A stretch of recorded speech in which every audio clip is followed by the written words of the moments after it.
नमस्कार दोस्तों, मैं निकेश रावल डूंगरपुर राजस्थान से आज आपके लिए एक ऐसा कोर्स लेकर आया हूँ जिसमें अपन वेटरनरी से जुड़े 10 और 10 फील्ड के बारे में पढ़ेंगे। अगर आप वेटरनरी से जुड़े किसी कंपटीशन एग्ज़ाम की तैयारी कर रहे हो या फिर आप कॉलेज में हो भी फर्स्ट ईयर सेकेंड ईयर में, तो ये आपके लिए एकदम कारगर साबित होने वाली है, क्योंकि इसमें एकदम हम आसान लेवल से चालू करेंगे। ऐसा नहीं है कि एकदम हाई लेवल पे अपन बैठ के एकदम मुश्किल सवाल, ऐसा कुछ नहीं रहेगा। इसमें एकदम आसान लेवल से अपन चालू करेंगे और एकदम कॉन्सेप्ट के हिसाब से चलेंगे। इसमें आप इतना समझ लीजिए कि रट्टा वेकेशन आपको एकदम बिल्कुल करना ही नहीं है। एकदम आसान सब्जेक्ट में अपन अगर गिन ले तो पहली सब्जेक्ट रहेगी अपने न्यूट्रिशन, जिसको अपन हिंदी में बोलते हैं पशु पोषण, जिसके पितामह अपन बोलते हैं एंटोनी लेवशियर को। ठीक है, तो अपन लिखेंगे न्यूट्रिशन जिसको बोलते हैं पशु पोषण। ठीक है, पशु पोषण। फादर ऑफ न्यूट्रिशन बोलते हैं एंटोनी लेवशियर को। फादर ऑफ न्यूट्रिशन इसको बोलते हैं एंटोनी लेवशियर को।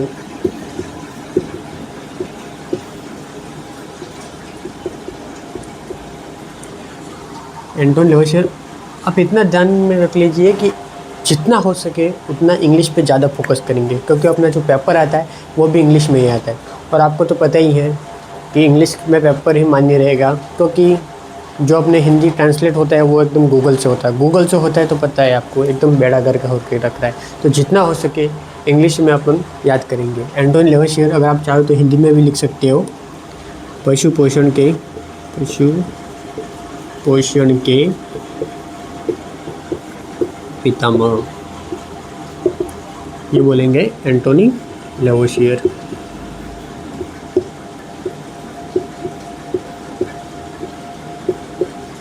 ओके, इतना अपन ने पढ़ लिया। इसके बाद अपन अब पढ़ेंगे कि पशु शरीर में टोटल संगठन उसका पढ़ेंगे।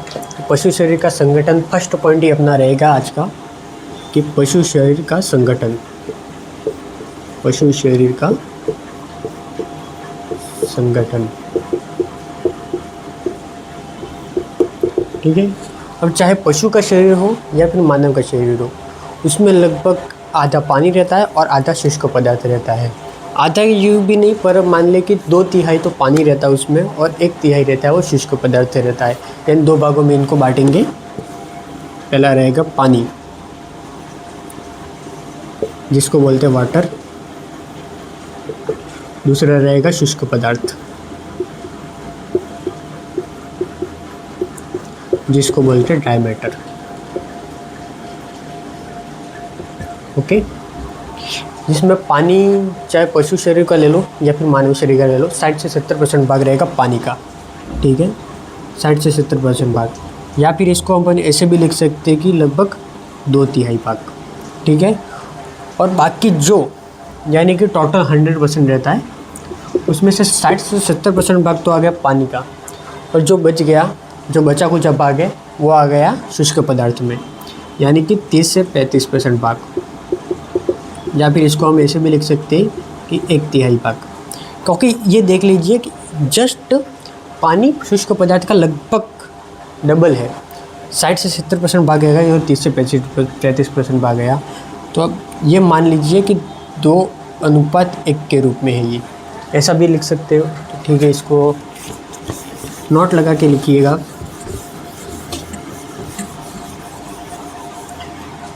नोट लगाइए या पॉइंट लगाइए। पहला पॉइंट रहेगा इसमें पशु शरीर में पानी अनुपात शुष्क पदार्थ। ठीक है, तो लगभग 2:1 इस फॉर्म में रहेगा। अब देखिए, पानी अनुपात शुष्क पदार्थ ऐसा पूछ ले या फिर शुष्क अनुपात पानी ऐसा पूछ ले, तो एकदम रटना अपने को बिल्कुल नहीं है। बस अपने को ये याद रखना है कि पानी डबल रहता है शुष्क पदार्थ के। ठीक है, रटना नहीं है 2:1 ऐसा रटना बिल्कुल नहीं है, बस याद रखने का। और मान लीजिए कि सेकंड पॉइंट अपने रहेगा कि पशु शरीर में ब्लड कितना होता है। ठीक है, पशु शरीर में रक्त की मात्रा ये लगभग होती है 8%। ठीक है, यानी कि पशु शरीर, यानी कि ये सब मान लीजिए कि 100% में भी 8% भाग रहेगा उसमें रक्त। और ब्लड प्लाज्मा जिसको बोलते हैं अपन, पशु शरीर में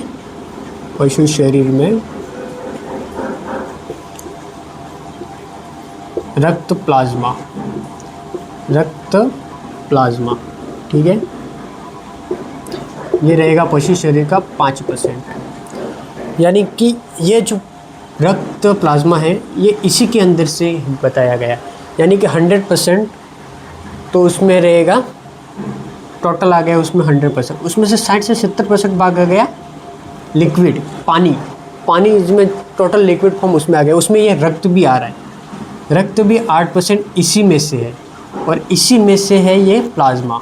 ठीक है, मतलब ये दोनों अलग नहीं है, क्योंकि प्लाज्मा रहता है वो रक्त में ही रहता है, ये दोनों अलग नहीं, ये 5% इसी का है, और ये टोटल लिक्विड में से 8% तो भाग रहेगा अपने रहेगा वो ब्लड रहेगा, और 5% भाग रहेगा वो रहेगा प्लाज्मा। और एक बात और है कि मान लो कि कोई गाय है या कोई पशु, मान लो भैंस है, 500 किलो जिसका वज़न है, उसमें से 8% यानी कि आप मान लीजिए 500 किलो वज़न है तो 40 लीटर उसमें सिर्फ ब्लड रहेगा। ठीक है, और ब्लड प्लाज्मा उसमें रहेगा 500 का, यानी कि 25 लीटर। ठीक है, इतना मान लीजिए कि 500 लीटर अगर 500 किलो की कोई गाय या भैंस है तो उसमें 8% यानी कि 40 लीटर तो उसमें ब्लड आ जाएगा, और 5% यानी कि 25 लीटर उसमें आ जाएगा ब्लड प्लाज्मा। और एक बात और जान लीजिए कि आपने पढ़ा होगा कहीं पे भी कि ब्लड से ही मिल्क सिंथेसिस होता है, यानी कि ब्लड से ही दूध का निर्माण होता है। तो ऐसा तो है, जैसे कि आप एक मिनट, ये अगर चाहो तो आप साथ साथ से उतार सकते हो, या फिर रिकॉर्डेड फॉर्मेट में तो आपके पास रहेगा ही। मान लीजिए कि 500 किलो अगर की गाय है, ठीक है, 2 गाय है 500 किलो की, ये मान लीजिए एक गाय तो दे रही है 5 लीटर दूध, और वही दूसरी गाय ले रही है 25 लीटर दूध। ठीक है, देखिए अब वज़न तो दोनों का सेम है, दोनों का वज़न सेम है, दोनों में ब्लड भी लगभग सेम रहेगा 40 लीटर।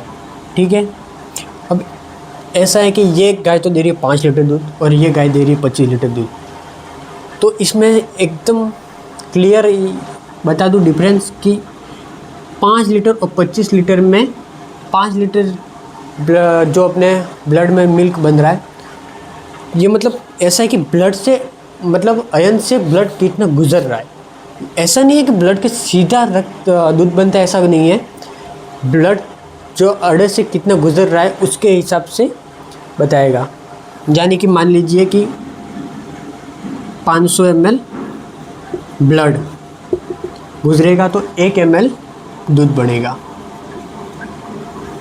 ये रहता 500 ml ब्लड अगर अड़े से गुजरेगा तो 1 ml दूध बनेगा। अब वो मान लीजिए कि अपन किसी गाय में ज़्यादातर उसको कोई एक्सरसाइज करवा रहे हैं, उसकी मतलब उसको उसके ऊपर ब्रश व्रश कर रहे हैं, उसका खुरेरा वगैरह कहते हैं अपन जो वो कर रहे हैं, तो उसमें क्या रहता है कि उसका ब्लड सर्कुलेशन रेगुलर चलता रहता है, जिसकी वजह से उसमें ब्लड गुजरता रहेगा अडर से। ठीक है, यानी कि ये मान लीजिए कि जितना अडर से ब्लड गुजरेगा उतना ही मिल्क सिंथेसिस होगी। ब्लड कितना उपस्थित है उससे कुछ लेना देना नहीं है, उतना है कि जितना ब्लड उसमें रहेगा। और ठीक है, अब दूसरा पॉइंट ले लीजिए कि पशु शरीर में खनिज। ठीक है, पशु शरीर में खनिज, पशु शरीर में नॉर्मली खनिज रहता है 3%। ठीक है। ये अब ऐसे नहीं पूछा कि वसा रहित पशु शरीर, ऐसा कुछ नहीं पूछा, नॉर्मली पूछा है। तो इसमें रहेगा 3%। अब 3% में भी ये मान लीजिए कि कैल्शियम और फास्फोरस मेनली रहते हैं, चाहे पशु का शरीर हो चाहे अपना शरीर हो, कैल्शियम और फास्फोरस इसमें मेनली रहते हैं। इसमें से 1.33% भाग तो कैल्शियम का रहता है और 0.74% भाग रहता है फास्फोरस का, ठीक है। तो ये मान लीजिए कि लगभग 3% तो टोटल है, उसमें से लगभग ये दोनों मिलाकर 2% बना रहे हैं, यानी कि मेनली पशु शरीर में कैल्शियम और फास्फोरस से पाया जाता है। अब ये मान लीजिए कि आप फास्फोरस है, ये कैल्शियम है, यानी कि फास्फोरस के जस्ट डबल है कैल्शियम। 0.74 का पे डबल करो, लगभग 1.5 हो रहा है। तो कैल्शियम जस्ट डबल है फास्फोरस के। तो ऐसा भी अपन लिख सकते हैं कि कैल्शियम अनुपात फास्फोरस, इसको ऐसा भी लिख सकते हैं कि 2:1, क्योंकि ये जस्ट डबल है उसका। अब चाहे ब्लड में पूछ ले, चाहे शरीर में पूछ ले, चाहे हड्डी में पूछ ले, सब में अनुपात यही रहेगा, 2:1, ठीक है। इसके बाद तो आएंगे अपन पादप। ये एकदम जनरल नॉलेज के लिए आप ध्यान रखो, नॉलेज के एकदम, कि पादप जो पशु खाते हैं, पौधे, पादप, पत्तियाँ वगैरह जो पशु खाते हैं, मेनली पशु शरीर में तो रहता है कैल्शियम और फास्फोरस, और पादप में रहता है, ये नोट लगा के लिख देना कि पादप पौधे, इनमें मुख्य खनिज जो रहता है, मुख्य खनिज रहता है वो रहता है पोटेशियम और सिलिकॉन, ठीक है। पोटेशियम और सिलिकॉन, ठीक है। यानी कि पशु शरीर में तो मेनली रहता है कैल्शियम और फास्फोरस, और पादप शरीर में रहता है पोटेशियम और सिलिकॉन, ठीक है। अब ये मान लीजिए कि वसा रहित पशु शरीर, दूसरा पॉइंट अपन लेंगे कि वसा रहित पशु शरीर। अब वसा रहित पशु शरीर में पानी अनुपात, प्रोटीन अनुपात, खनिज, ये एक ऐसी टर्म है जिसको आप नॉर्मली याद रख लो, क्योंकि ये बदलने वाली तो है नहीं। तो इसका रहता है 19:5:1 वसा रहित, जिसमें से मतलब पशु के शरीर में से वसा को निकाल दिया जाए। तो उसमें पानी, प्रोटीन और खनिज, खनिज यानी कि ऐश, राख, आप ऐसा भी बोल सकते हैं इसको, राख, ऐश, ये आ गया प्रोटीन, ये आ गया पानी, ठीक है। अब इन तीनों को मिलाए तो लगभग 25 होता है, ठीक है। 25 में से तो इतना है 19:5:1। अगर इसको अपन 100 में से निकालें तो 19/25 × 100, इसको अपन करेंगे 5/25 × 100, इसको करेंगे 1/25 × 100। तो इसको अगर काटेंगे तो ये लगभग आएगा 76% भाग, ठीक है, अनुपात। ये आ जाएगा अपने 4% भाग, 4 से ये कट गया × 5, ठीक है। तो ये आ जाएगा 20%, 4 से ये 4% भाग, ठीक है। तो ये मान लीजिए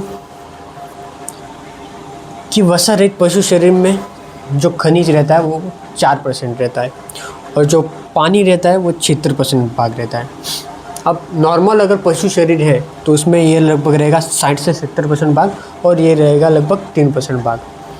अगर नॉर्मल पूछ लिया तो उसकी जगह पे आएगा 60 से 70% भाग, और इसकी जगह पे आएगा 3% भाग। अगर वसा रहित पूछ लिया, ये मैंने ध्यान रखना कि क्वेश्चन में क्या पूछा है, क्योंकि हालांकि सब इसी में गलती करते, वसा रहित पूछा है या डायरेक्ट पूछा है। तो इसमें अगर मान लीजिए कि 25% में है ये, तो इसका 25 में 100 का भाग देंगे तो मतलब 4 गुना आ जाएगा, ठीक है। तो ये मतलब 4 गुना 4, इसको बोलेंगे अपन 3/4, तो कि 3% भाग तो यही आ गया। 3% भाग यानी कि 3/4 यानी कि उसका मतलब यूँ मान लीजिए कि ये कोई भी 4 भाग है, ये कोई भी सर्कल है उसका ये 4 भाग है। अब 4 में से अकेला 3 भाग, ये मान लीजिए ये अकेला 3 भाग, ये अकेला 3 भाग से पानी बना रहा है और बचा हुआ ये भाग, इसमें आ गया प्रोटीन और एस। ठीक है, यहाँ तक कंप्लीट। अगर आप उतरना चाहे तो इसको उतार भी सकते हैं साथ में, अगर नॉर्मल चाहिए तो रिकॉर्डर फॉर्म में आपके पास वैसे भी रहेगा।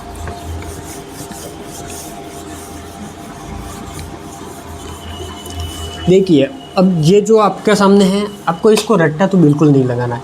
जो मैं पढ़ा रहा हूँ उसके हिसाब से आप साथ में लेके उसके साथ में पढ़िए, और कहीं पे अगर आपको कंफ्यूजन हो तो आप कोचिंग भी ज्वाइन कर सकते हो वैसे, पर ये मान लीजिए कि ये एकदम बेसिक है। इसके बिना अगर आप कोचिंग भी जाओगे तो आपको एकदम नया नया लगेगा, और ये अगर पढ़ के जाओगे तो कोचिंग में इसके अलावा आपके पास कुछ नहीं है, क्योंकि यही है, कोचिंग में भी आपको यही पढ़ाएंगे। इसके अलावा आपको क्या पढ़ाई लेंगे वो लोग, जो ठीक है आप बोलते हैं उसको। अब इसके बाद अपन आएगा, इसके बाद अपन पढ़ेंगे animal feed stuff. Animal feed stuff यानी कि अपन टोटल जानवर को जितना कुछ खिला रहे उसको बोलेंगे animal feed stuff. Animal feed stuff, animal feed stuff यानी कि जो कुछ अपन जानवरों को खिला रहे वो पूरा आ गया एनिमल फीड स्टफ में, जिसमें आ जाएगा चारा, दाना, और तीसरा आ जाएगा फीड एडिटिव।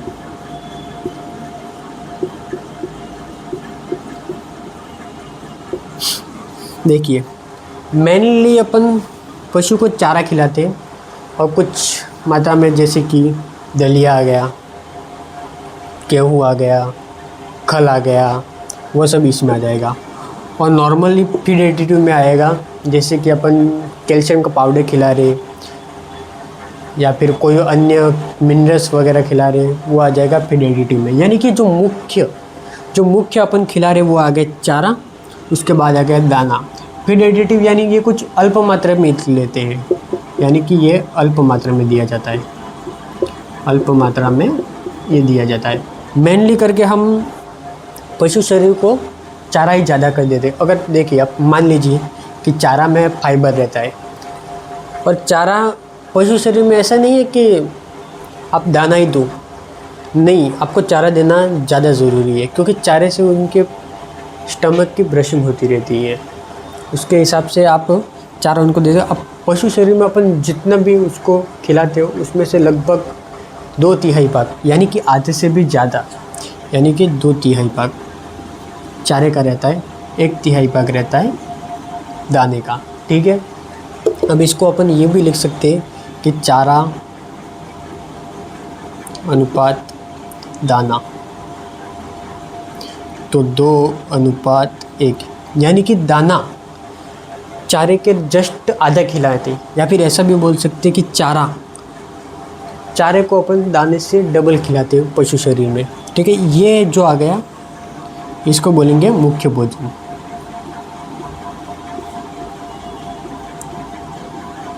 इसको बोलेंगे मुख्य भोजन, इस वाले भाग को सिर्फ। यह आ गया फीड एडिटिव, यानी कि अपन मुख्य भोजन के अलावा अल्प मात्रा में जो कुछ खिलाते हैं, अल्प मात्रा में मुख्य भोजन के अलावा, मुख्य भोजन के अलावा। ठीक है, यानी कि मुख्य भोजन के अलावा अगर अपन जो कुछ भी खिला रहे वो आ गया फीड एडिटिव में। बाकी मेनली तो चारा खिलाएंगे और दाना खिलाएंगे। प्रोडक्टिव टाइप में अपन खिलाते दाना, रख रखाव के अगर अपन नॉर्मली अगर रख रहे तो उसको चारा भी खिला सकते हैं, ऐसी कोई बात नहीं है। ठीक है,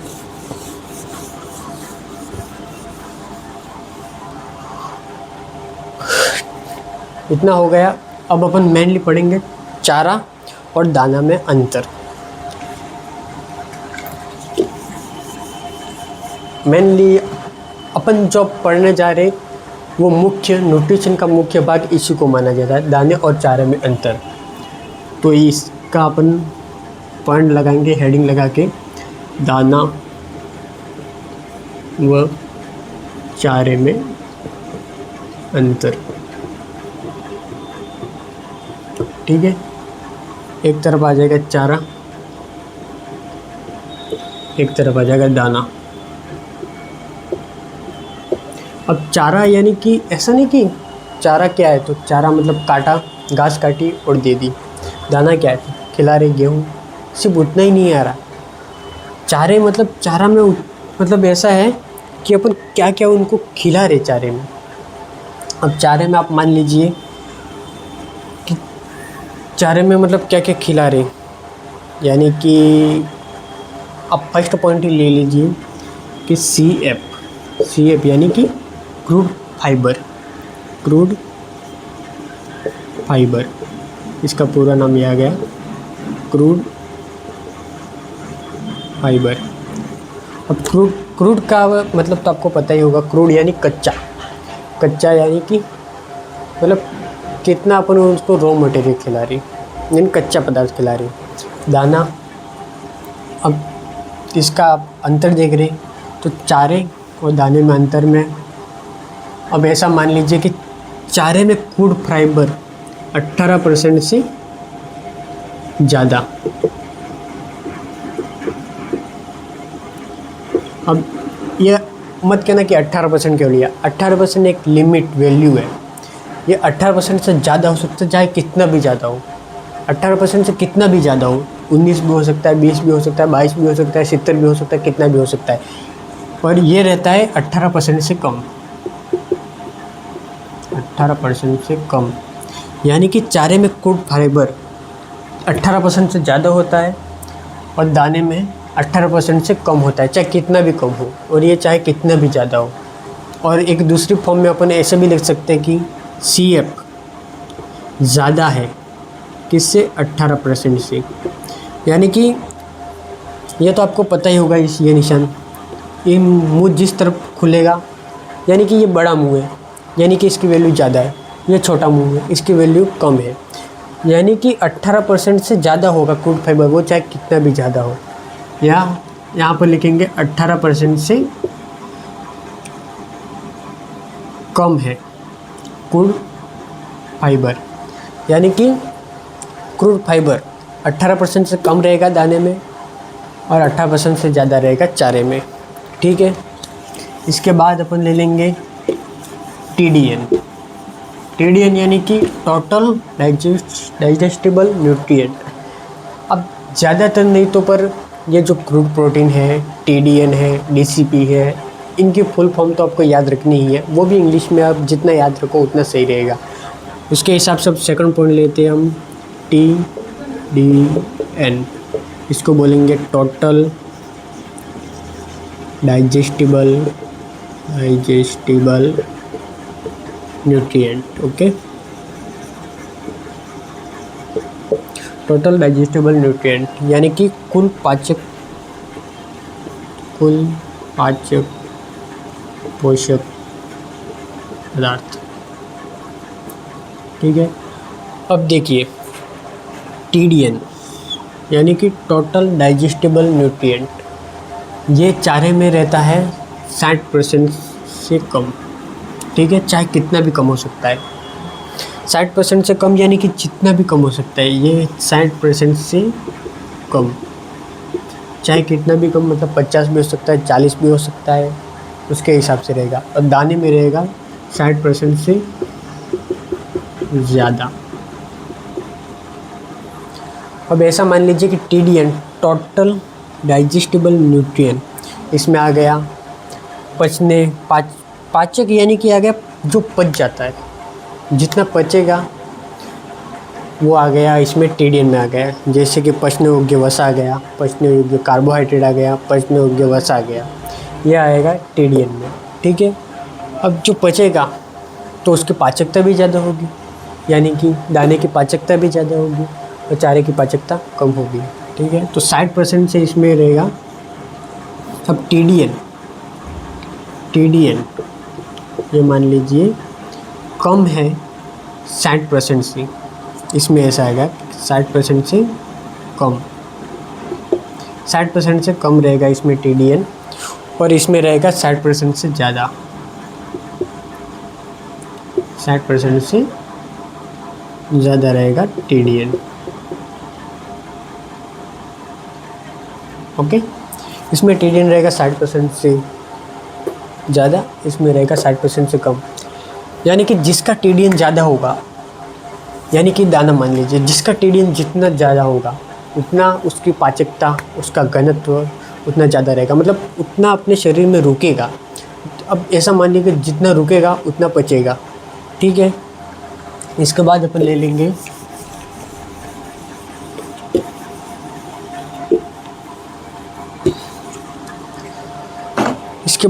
अपने पाचकता। तीसरा पॉइंट रहेगा पाचकता। इसकी पाचकता रहेगी कम, इसकी पाचकता रहेगी ज़्यादा। इसके बाद घनत्व, चौथा पॉइंट घनत्व। इसका घनत्व रहेगा कम, इसका घनत्व रहेगा ज़्यादा। अब घनत्व की बात मान लीजिए कि चारा और दाना, ऐसा मान लीजिए कि दो अपने पास कोई भी बर्तन या कुछ भी है, सेम बर्तन में अगर अपन दाना रखेंगे और चारा रखेंगे तो किसका वज़न ज़्यादा रहेगा, उसी को बोलते हैं घनत्व, डेंसिटी, जिसको बोलते हैं बार। यानी कि दाना का घनत्व रहेगा ज़्यादा और चारा का घनत्व रहेगा कम, ठीक है। उसके बाद अपन की ऊर्जा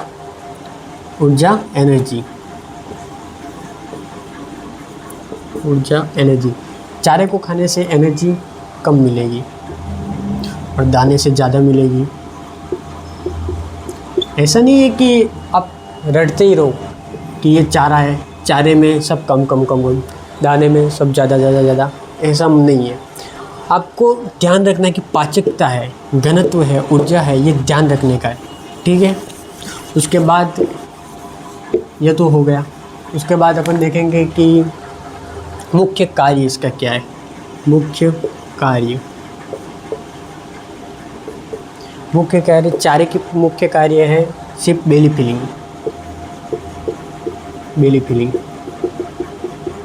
फिलिंग का मतलब यानी कि पेट भरना, ठीक है, पेट भरना। हम चारे को क्यों दे रहे हैं, क्योंकि पेट भरने के लिए।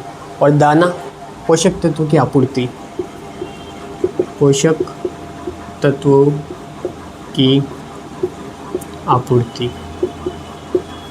ठीक है।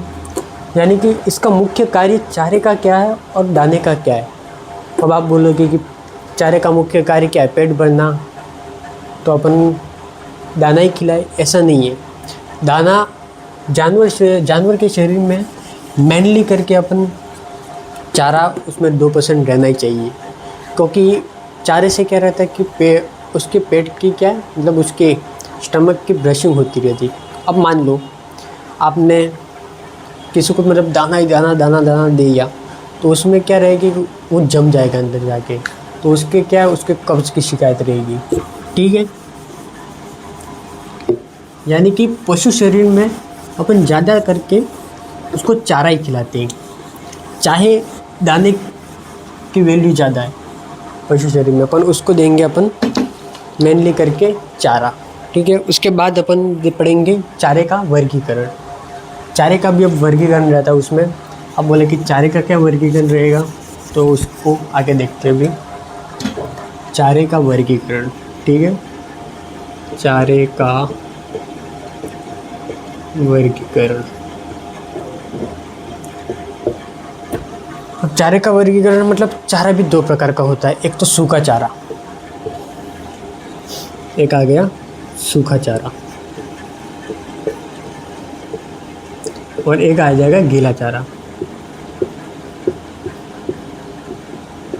सूखा चारा की अपन जो भी अपने घास रहती है, सूखी घास, जैसे गेहूं का थ्रेशिंग करने के बाद उसकी घास निकली, वो आएगा उसमें सूखे चारे में। गीले चारे में जो अपन रिजगा खिलाते हैं, बरसिम वगैरह खिलाते हैं, पेड़ की पत्तियां वगैरह खिलाते हैं, वो सब आ जाएगा गीले चारे में, ठीक है।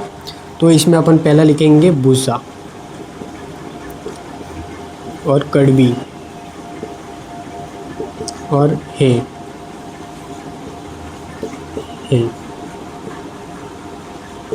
इसमें भूसा जो अपन नॉर्मली रहते हैं थ्रेशिंग करने के बाद अपने जो निकलता है वो इसको बोलते हैं भूसा।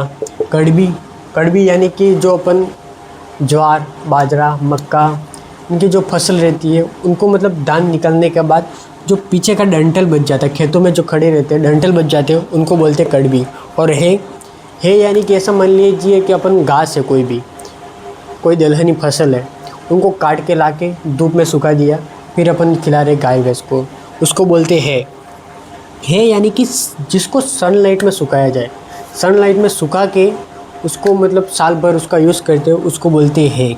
ओके, जिसमें इन दोनों की नमी रहती है लगभग 10 से 11%। 10 से 11% इन दोनों की नमी रहती है और है की नमी रहती है लगभग 14% के आसपास। ठीक है, अब गीला चारा आ गया। गीले चारे में क्या क्या आएगा? अब गीले चारे में आप देख लीजिए कि हरा चारा, हरी पत्तियाँ, साइलेज, पेड़ की पत्तियाँ वगैरह आएगा, उसमें आएगा हरा चारा, पेड़ की पत्तियाँ,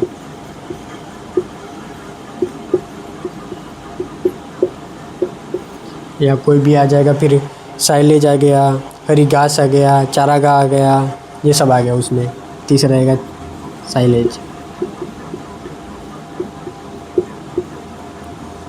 अब ये देखिए, ये तो क्लियर है कि पेड़ की पत्तियाँ यानी कि जो हरी पत्तियाँ रहती है वो वाली। हाँ, इन दोनों की अब नमी देखेंगे तो लगभग इनकी नमी रहती है 70 से 80%, यानी कि 80% मान लीजिए आप नॉर्मली 80% इसकी इन दोनों की नमी रहती है। और साइलेज आप ऐसा मान लीजिए कि जो अपने मक्का, ज्वार जैसे कि जिनके डंठल रहते हैं मोटे, पत्तियाँ रहती है कम, उनका आचार बना लीजिए। मतलब उनको स्टोर करके एक बड़े से गड्ढे में स्टोर करेंगे उनको, फिर वो साल भर उनको देंगे। मतलब यूँ मान लीजिए कि आप घास का ही अचार बना दिए, और जैसे अपने अचार नॉर्मल बनाते हैं मैंगो वगैरह का ही, वैसा ही उस टाइप में रहेगा साइलेज का रहता है नमी लगभग 60%। ठीक है, यानी कि साइलेज जिसको बोलते हैं अपन कि घास का अचार बना दिया, घास का अचार बना के या फिर किसी फसल का अचार बना के पूरे साल पशुओं को देना। अब देखिए, भूसा जो डंठल यानी कि मतलब जो गेहूं का भूसा रहता है वो तो भूसा आ गया। कड़बी ज्वार, बाजरा, मक्का के जो डंठल पीछे बच जाते, खड़े रह जाते खेत में, उनको बोलते कड़वी। है का मतलब यानी कि है। और साइलेज को तो अपन बाद में डिटेल में पढ़ेंगे, वैसे उसकी दिक्कत नहीं है, पर है इतना बता दूँ, जो सनलाइट में जिसको सुखाया जाता है, जो फसल रहती है, घास रहती है, उनको सनलाइट में सुखाया जाता है, जिनको है कहते हैं। और जिसकी नमी रहती है 14% से ज़्यादा नहीं रहनी चाहिए। और हरा चारा तो अपन नॉर्मल ही रहता ही है, पेड़ की हरी पत्तियाँ। और साइलेज यानी कि घास का या फिर फसल का अचार बनाना। ठीक है, ये हो गया।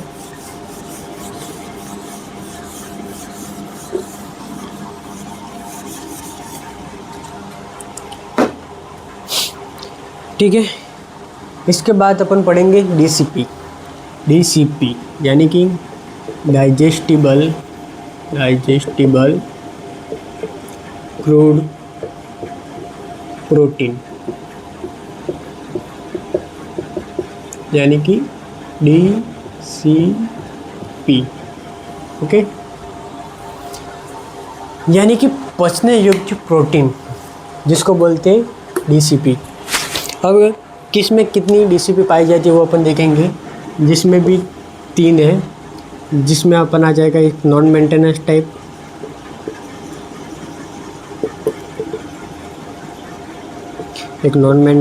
आ गया, एक आ गया मेंटेनेंस टाइप,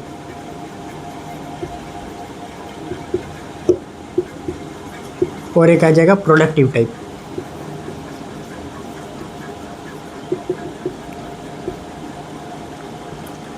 डीसीपी 3 प्रकार की होती है, non maintenance type, maintenance type और प्रोडक्टिव टाइप। ये तीनों प्रकार की, जैसे कि आप मान लीजिए कि नॉन मेंटेनेंस टाइप में नमी, आप नॉन मेंटेनेंस टाइप में डीसीपी मान लीजिए ये रहेगी अपने 0 से 3% तक, ये रहेगी 3% से 5% तक। प्रोडक्टिव टाइप में रहेगी 5% से ज़्यादा, वो चाहे कितनी भी ज़्यादा हो, 5% से ज़्यादा। अब ये देख लीजिए मेंटेनेंस टाइप।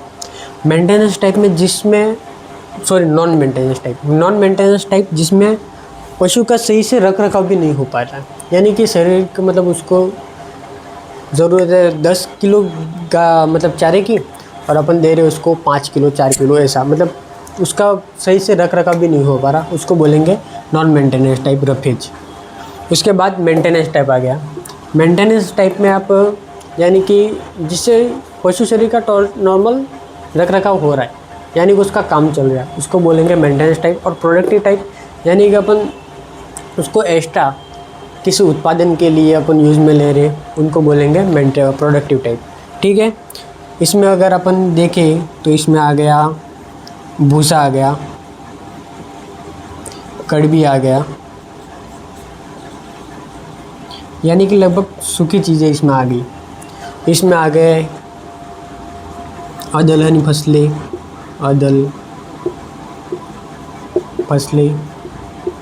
उनका चारा, उनकी है, ये इसमें आ गया। और आ गया कार्बोहाइड्रेट युक्त अनाज। ठीक है, यानी कि मक्का, गेहूँ, ये मतलब इसमें आ गया। और इसके बाद प्रोडक्टिव टाइप में अपन देखेंगे जैसे कि दलहनी फसलें और उनका चारा, दलहनी फसलें और उनका चारा। ठीक है, ये ऐसा नहीं है कि गेहूँ और मक्का, ये इनका चारा है, गेहूँ और मक्के का चारा है। ठीक है, और उनकी है। और प्रोडक्टिव टाइप में आ गए दलहनी फसलें और उनका चारा, जिसमें आ गए अपने दिसगा और बरसीम। ठीक है, अब इतना देख लीजिए कि डीसीपी यानी कि डाइजेस्टिबल क्रूड प्रोटीन, यानी जितना प्रोटीन जो अपने शरीर में पचने योग्य है, जिसमें 3 टाइप आ गया कि नॉन मेंटेनेंस टाइप यानी जिसमें शरीर का रख रखाव भी नहीं हो पा रहा है, जिसकी डीसीपी रहती है 0 से 3%, यानी कि अपने जो गेहूं का भूसा रहता है उसकी डीसीपी एकदम 0% रहती है। अब उसको यूरिया से उपचारित कर उसके बाद वो बढ़ जाती है, वो अलग बात है, और फिर भी 3% से ज़्यादा तो नहीं होगी उसकी। उसके बाद आ गया मेंटेनेंस टाइप में आ गया जिसके शरीर का रख रखाव भी हो पाए सिर्फ, वो आ जाएगा 3 से 5% पर। उसके बाद आ जाएगा प्रोडक्टिव टाइप में 5% से ज़्यादा होगा। ठीक है, उसके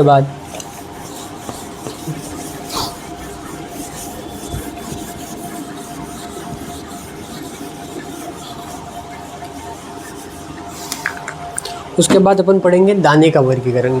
चारे का वर्गीकरण तो आपने पढ़ लिया, उसके बाद अब देखेंगे दाने का वर्गीकरण कि दाने का वर्गीकरण।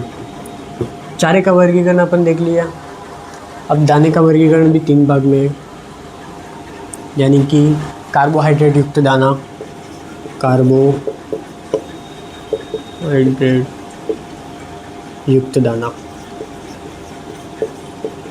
तो कार्बोहाइड्रेट को ऐसे भी बोल सकते हैं कि CHO, यानी कि कार्बन, हाइड्रोजन और ऑक्सीजन, ये तीनों मिलकर कार्बोहाइड्रेट बनता है। उसके बाद आएगा प्रोटीन युक्त दाना, और तीसरा रहता है इंटरमीडिएट दाना, यानी कि कार्बोहाइड्रेट से तो एकदम क्लियर पता चलता है जिस दाने में कार्बोहाइड्रेट भरा हुआ, प्रोटीन से भी पता चला जिस दाने में प्रोटीन भरा हुआ। इंटरमीडिएट यानी कि जिसमें कार्बोहाइड्रेट और प्रोटीन दोनों ही हाफ मात्रा में मिले हो, दोनों की मात्रा सेम रहती है, उसको बोलते हैं इंटरमीडिएट टाइप का दाना। अब कार्बोहाइड्रेट युक्त दाना में रहता है कि ऊर्जा उसमें, तो अब कार्बोहाइड्रेट युक्त दाना है तो उसमें ऊर्जा ज़्यादा रहेगी। ठीक है, क्योंकि उसमें हाइड्रोजन, कार्बन और ऑक्सीजन यानी कि ग्लूकोज आ रहा है पूरा, तो इसमें रहेगी ऊर्जा ज़्यादा रहेगी, ऊर्जा तो इसमें ज़्यादा रहेगी। डीसीपी यानी कि प्रोटीन इसमें कम रहेगा, तो डीसीपी इसमें एकदम कम रहेगी। प्रोटीन युक्त दाना बता रहा है तो इसमें डीसीपी तो क्लियर है, डीसीपी ज़्यादा रहेगी, क्योंकि इसका नाम ही क्या है, डाइजेस्टिबल क्रूड प्रोटीन। इसमें आ ही रहा है कि प्रोटीन, और इसमें बता रहा है कि प्रोटीन युक्त दाना, यानी कि इसमें डीसीपी तो बराबर ज़्यादा रहेगी और ऊर्जा इसमें रहेगी कम। इंटरमीडिएट टाइप दाना में रहेगा कि इसमें रहेगा ऊर्जा भी और प्रोटीन, यानी प्रोटीन की जगह पे ले लेते हैं अपन डीसीपी। डीसीपी और प्रोटीन इसमें बराबर रहेगी, इसमें प्रोटीन ज़्यादा रहेगा और इसमें रहेगा ऊर्जा ज़्यादा। ठीक है, अब इसमें अपन मान लीजिए कि इसमें इसका उदाहरण लिख लीजिए। उदाहरण रहेगा मक्का, गेहूँ, बाजरा, यानी कि कार्बोहाइड्रेट युक्त जितना भी दाना आ गया वो आ जाएगा इसमें। और इसमें आ गई जैसे कि अपन खिला रहे कि चना आ गया, टोटल दालें आ गई, दालें। और इसमें आ गया जो खल जो रहती है, जैसे कि बिनोला, कपास की खल जिसको बोलते हैं बिनोला, और बाकी जो खल आएगी मूंगफली की खल, वो सब इसमें आ गई, यानी कि टोटल खली। और इसमें आ जाएगा इंटरमीडिएट टाइप दाना में जैसे कि आ गया ब्रांड, यानी कि इसको ऐसे लिख देते कि चोकर, भूसी और चुनी। ठीक है, इसको बोलेंगे ब्रांड, इसको बोलेंगे हस्क और चुनी को चुनी बोलते हैं। ठीक है, तो कार्बोहाइड्रेट युक्त दाना में क्या क्या आएगा, तो मक्का, गेहूँ, बाजरा, ज्वार, ये सब इसमें आ गया। और प्रोटीन युक्त दाने में क्या आएगा, चना, दालें, प्लस जो भी खल रहती है, बिनोला खल रहती है, कपास की खल, मूंगफली की खल, ये सब इसमें आ गया। और इंटरमीडिएट टाइप में आएगा चोकर, यानी कि जो अपन ऐसा मान लीजिए कि गेहूँ है, गेहूँ की अपन मिलिंग करवाने जाएंगे, मतलब चक्की में जाएंगे, चक्की में उसका प्रोसेस करवाएंगे, तो उसके ऊपर जो उसका बचेगा आवरण उसको बोलेंगे चोकर, यानी कि दानों का ऊपरी आवरण जो रहता है उसको बोलेंगे चोकर। भूसी और चोकर में ज़्यादा अंतर नहीं है, लगभग सेम ही रहता है। भूसी यानी कि जो अपन छानेंगे, उनको छानते वक्त अलग हुआ उसको बोलते हैं भूसी, और चोकर बोलते हैं कि मिलिंग प्रोसेस में जो अलग हुआ बाहरी आवरण उसको बोलेंगे चोकर, यानी कि ये लगभग सेम ही है दोनों। और चूनी बोलेंगे दालों के आवरण को बोलेंगे चूनी। ठीक है, इसको अब डिटेल में पढ़ेंगे अपन।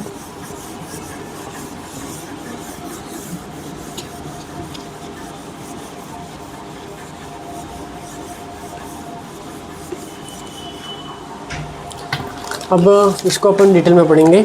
कार्बोहाइड्रेट युक्त दाना, यानी कि चलो वो तो लिख ही लिया अपन ने। कार्बोहाइड्रेट युक्त दाना यानी कि मक्का, गेहूँ, ज्वार, बाजरा, ये सब आ गया कार्बोहाइड्रेट युक्त दाना में। अब लिखेंगे प्रोटीन युक्त दाना में। प्रोटीन युक्त दाना में भी दो प्रकार का होता है। प्रोटीन युक्त दाना भी दो प्रकार का होता है। एक तो होता है जैविक और एक होता है पादप उत्पत्ति से, यानी कि ये जैविक उत्पत्ति और ये होता है पादप उत्पत्ति। अब इतना मान लीजिए, जैविक उत्पत्ति यानी कि जो हमें जीवों से प्राप्त होता है, पादप उत्पत्ति यानी कि जो हमें पादप से प्राप्त होता है। अब ज़्यादातर इसमें आएगा, जैसे कि इसमें आ जाएगा ब्लड मिल, इसमें आ गया ब्लड मिल, मीट मिल,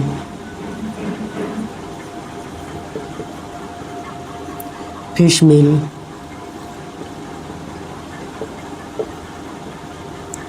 फीडर मिल,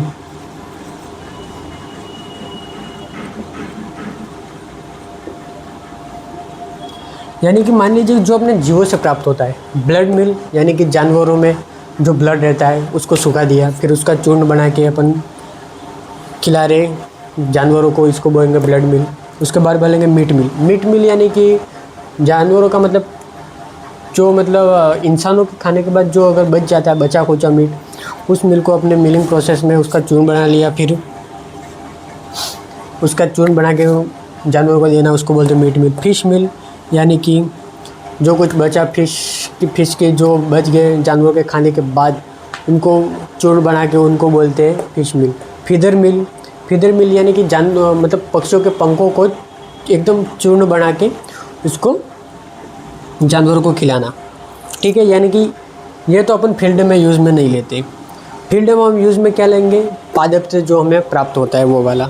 अब पादप से प्राप्त होने वाला प्रोटीन सोर्स में क्या आएगा, एक तो दालें आ जाएंगी, एक आ जाएगा चने यानी चना, फिर आगे खले आ जाएंगे टोटल उसमें। खले अब देखिए, मूंगफली की खल भी आ जाएगी, कपास की खल जिसे बिनोला कहते हैं, तो मूंगफली की खल,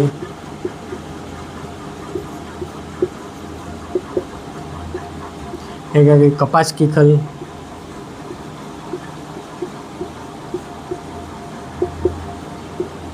जिसे अपन बोलते बिनोला। ठीक है, यानी कि अब इसको बोलेंगे अपन groundnut cake, GNC, groundnut cake, यानी कि GNC। ग्राउंड नट यानी कि मूंगफली, खल को बोलेंगे केक। इसको बोलेंगे cotton seed cake, cotton seed cake. Cotton यानी कि कपास, सीड यानी कि उसके बीज, और केक यानी कि खल। ठीक है, ये अपने हो गए क्लियर।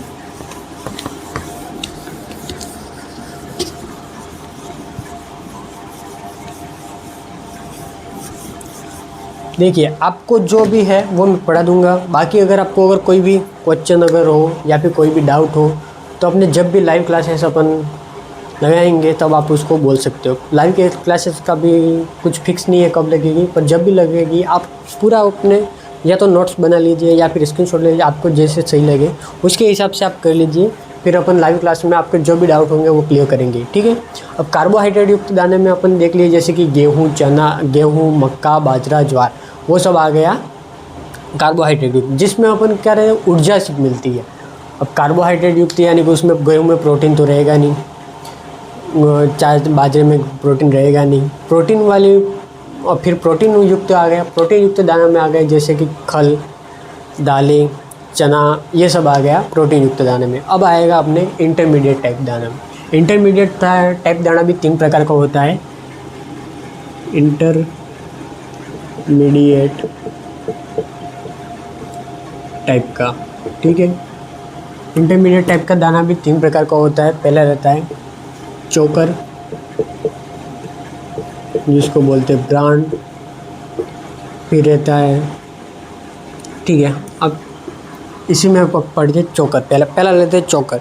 चोकर यानी कि अनाज का दाना है, यानी कि जो गेहूं का दाना है। अगर मिलिंग प्रोसेस में उसको डालेंगे, उसके ऊपर जो आवरण रहेगा उसको बोलेंगे चोकर। ठीक है, यानी कि देखिए इसका गेहूं नहीं तो जो मान लीजिए कि अपन अनाज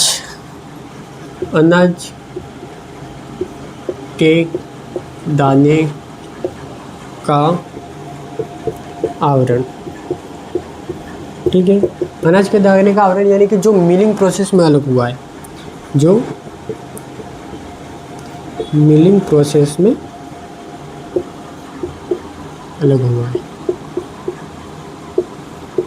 इसको बोलेंगे चोकर। और दूसरा है भूसी, यानी कि हस्क, ठीक है। दूसरा है भूसी यानी कि हस्क। अब चोकर तो अनाज के दाने का ऊपरी आवरण जो मिलिंग प्रोसेस में अलग हुआ है। अब हस्क बोलेंगे कि जो अनाज के दाने का आवरण ही है, अपन मिलिंग प्रोसेस में उसको छानते वक्त अलग होता है। जैसे कि अपन मान लीजिए कि गेहूँ है, गेहूँ को पिसवा दिया तब उसको अलग हुआ, उसको बोलेंगे चोकर। अब आटा बन गया उसका, आटे को छानेंगे तब जो अलग होगा उसको बोलेंगे भूसी, ठीक है। अब इसको भी बोलेंगे अनाज का आवरण, अनाज के दाने का आवरण जो छानते समय अलग हो,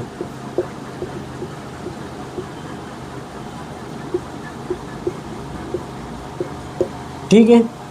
जो छानते समय अलग होता है उनको उसको बोलेंगे भूसी। और एक याद रख लीजिए, चने का आवरण, चना जो रहता है ना अपने, चने का आवरण, चने का बाहरी आवरण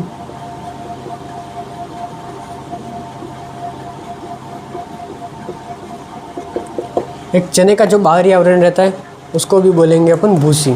ठीक है, उसके बाद आ गया अपनी चुनी।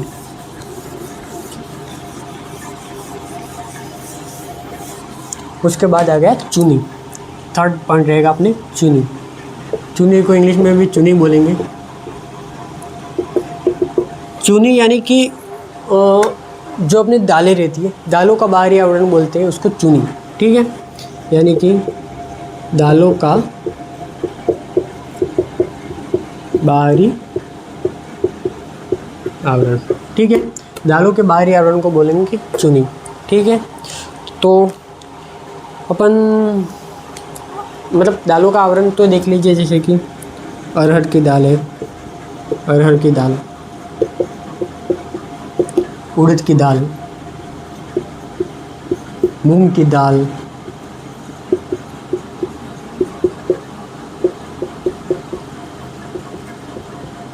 मसूर की दाल,